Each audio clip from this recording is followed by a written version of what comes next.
Good morning children. Today we learn about the fundamental right. Fundamental right क्या होते हैं, इसे हिंदी में कहा जाता है मौलिक अधिकार। फंडामेंटल राइट वो राइट होते हैं, वो अधिकार होते हैं जिसे ना हमसे पब्लिक छीन सकती है, ना हमसे गवर्नमेंट छीन सकती है। ये हमारे मौलिक अधिकार होते हैं, ठीक है। तो इंडियन कॉन्स्टिट्यूशन में 6 फंडामेंटल राइट बताए गए हैं। तो इंडियन कॉन्स्टिट्यूशन क्या होता है? कॉन्स्टिट्यूशन मतलब हमारा संविधान। कॉन्स्टिट्यूशन मीन्स संविधान। संविधान में हमारे फंडामेंटल राइट जो है वो आर्टिकल 12 to 35 में बताए गए हैं। अब आप लोग कहेंगे कि आर्टिकल क्या होता है? जैसे कि जब कोई आप बुक पढ़ते हैं, आप लोगों की जो बुक होती है उसमें चैप्टर बाय चैप्टर आप लोगों के हर लेसन होते हैं, तो ये आपको चैप्टर जो है समझने में आसानी होती है, कंफ्यूजन नहीं होता है। इसीलिए जो हमारा कॉन्स्टिट्यूशन लिखा गया है उसे भी टॉपिक बाय टॉपिक लिखा गया है, पॉइंट बाय पॉइंट लिखा गया है, और ये आर्टिकल हमारे वही पॉइंट्स है। तो आर्टिकल 12 to 35 हम लोगों को फंडामेंटल राइट के बारे में बताता है। There are 6 fundamental right in our Indian constitution. The first fundamental right is right to equality. Equality से आप लोगों को समझ में आ रहा है, इक्वलिटी का मतलब होता है समानता। तो जो पहला आपका फंडामेंटल राइट है वो राइट टू इक्वलिटी का है।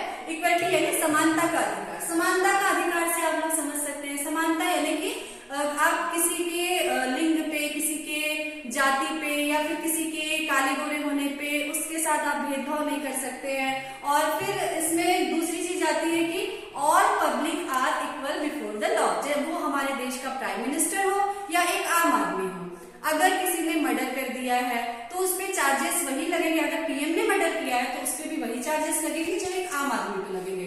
तो लॉ के आगे सभी लोग इक्वल है। ये आपको पहला राइट बताता है। सेकेंड राइट है हमारा राइट टू फ्रीडम, स्वतंत्रता का अधिकार। अब आप लोग कहेंगे कि मैम हम लोग तो स्वतंत्र देश में रहते हैं। स्वतंत्र देश में रहते हैं, लेकिन हम लोगों के कुछ अधिकार है जो कि हमें स्वतंत्रता का अधिकार देते हैं। स्वतंत्रता के अधिकार में हम लोगों के फ्रीडम की राइट में आते हैं, हमें बोलने की आजादी है, हमें कहीं पर घूमने फिरने की आजादी है। तो अब बोलने की आजादी कैसा है? देखिए, आप कहेंगे कि मैम हमें तो बोलने की आजादी है, आपने बताया है कि हमारा राइट ऑफ फ्रीडम जो है वो उसमें बताया गया है, हमारे कॉन्स्टिट्यूशन में लिखा गया है। तो बोलने की आजादी ऐसी नहीं है कि आप जाके कहीं पे भी कुछ भी बोल दोगे, किसी को जाके गाली गलौज कर दोगे, ठीक है। ऐसा आपको बोलने का अधिकार इस चीज पे है कि आप जो भी चीज बोले वो दूसरों को नुकसान ना पहुंचाए, ये दूसरों को उसका गलत मतलब इफेक्ट ना पड़े, ये चीज है। आप अपने बोलने के अधिकार में, आपका अभिव्यक्ति का अधिकार जो है उसमें आपका ये आता है कि आप लोग पॉलिटिशियंस जो है या फिर कोई चीज आपको जो नापसंद आ जा रही है तो उसके खिलाफ आप बोल सकते हैं।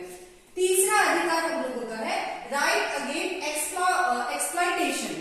एक्सप्लॉयटेशन का मतलब होता है शोषण। एक्सप्लॉयटेशन का मतलब होता है शोषण, यानी कि आप पर कोई जैसे आपने पहले बहुत सुना होगा कि बंधुआ मजदूरी वगैरह चलती थी, जबरदस्ती काम करवाया जाता था खेतों में। तो ये अगर आप पे कोई शोषण कर रहा है, आप पर शोषण हो रहा है, या फिर औरतों पर ज्यादा घरेलू शोषण वगैरह होते हैं, तो किसी भी प्रकार का शोषण अगर आप लोगों पे हो रहा है तो आप लोग उसके खिलाफ याचिका दायर कर सकते हैं सुप्रीम कोर्ट में या फिर कोर्ट में। Right to freedom of religion. अब रिलीजन मतलब आप लोग समझ ही रहे हैं, रिलीजन का मतलब होता है धर्म। आपको धार्मिक स्वतंत्रता का अधिकार है हमारे देश में। ऐसा नहीं है कि आपसे कोई जिस चीज को आपका मानने का मन करे। देखिए, आप लोगों ने 2 वर्ड सुने होंगे, नास्तिक और आस्तिक। जो आस्तिक होते हैं उनकी भगवान पर श्रद्धा होती है, नास्तिक जो है नहीं मानते हैं। तो ये अधिकार है, आप उन्हें जबरदस्ती नहीं कर सकते हैं कि आप लोग भी भगवान हम मान रहे हैं तो आप भी मानिए, ठीक है। तो ये राइट आपका जिस भी धर्म पे आपकी आस्था है उसका आप प्रेयर कर सकते हैं, उसका आप लोगों ने देखा होगा कि नमाज वगैरह अदा होती है, तो ये सब चीजों का अधिकार है। हाँ, बाकायदा ये कि आपके प्रेयर करने से, अब ऐसा नहीं है कि हमें धार्मिक स्वतंत्रता मिली हुई है तो हम लोग रोड पे बैठ के प्रेयर कर लेंगे और पूरा ट्रैफिक जाम कर देंगे। आपके अधिकारों की वजह से पब्लिक को या किसी अन्य व्यक्ति को नुकसान ना होने पाए, वो आदमी परेशान ना हो, ये चीज का हमेशा हमें ध्यान रखना है। हमें जिस चीज में, जिस धर्म में हमें इंटरेस्ट है, हम वो धर्म को मान सकते हैं।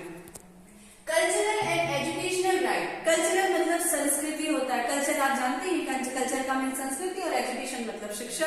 शिक्षा और संस्कृति का अधिकार। शिक्षा संस्कृति का अधिकार देखिए, बहुत से हमारे ऐसे है कि कुछ लोग जंगल से आए हैं, एसटी वगैरह जो हो जाते हैं, तो इनमें ऐसा है, अल्पसंख्यक हो जाते हैं, माइनॉरिटी जिसे कहते हैं हम लोग, तो ये लोग क्या है, इनकी संस्कृति अलग है और धीरे धीरे ये विलुप्त होती जा रही है, खत्म होती जा रही है। तो सरकार उसको भी बचाने की कोशिश करती है।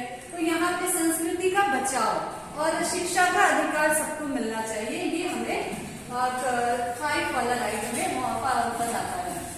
राइट टू कॉन्स्टिट्यूशनल रेमेडीज, अब ये 6वां अधिकार जो है, right to constitutional of remedies,